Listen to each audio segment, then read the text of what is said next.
Now it is my pleasure to welcome Brian Murray to the stage to introduce our first awardee.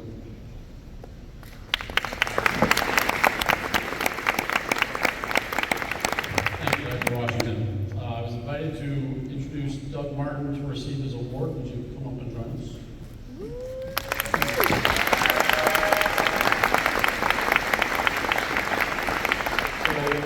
I'd start out with a quick story about Doug that many of you know part of.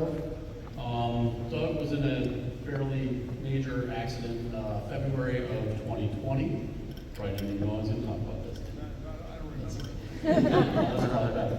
So Doug was in a coma for a certain amount of time, had a very high fall from the sky basically into a frozen lake. He taught himself to walk and talk again, and was back for the next fall. Didn't miss anything other than half a semester. If I didn't know better, I would have thought that Doug was just avoiding March of 2020. So, the point of this story is when he would struggle with his recovery, his biggest challenges was summed up by what he always said, and that's, if I can't do a good job, I don't want to do this. Well, the other thing about Doug is he's not one to quit. So he has worked very, very hard to improve every day to the point of when things are good enough, he still wants to be better. So that's, I think, a big part of the reason he's up here today. I'm going to read a few quotes from students. One student said, Doug keeps the material entertaining and is always excited to teach, and I can vouch for that one. Another student said, I love the way he teaches and tries to get everyone involved in what's going on. He has a new perspective to things and has a very unique way of teaching.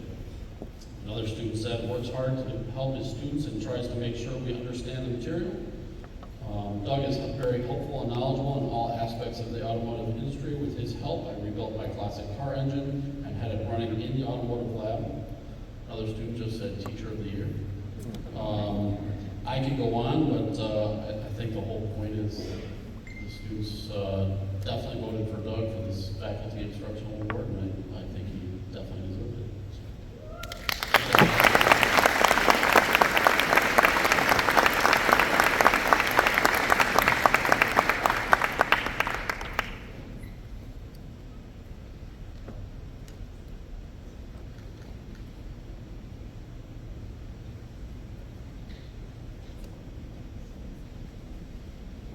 I'd like to invite Chris Cockrell to present the next award.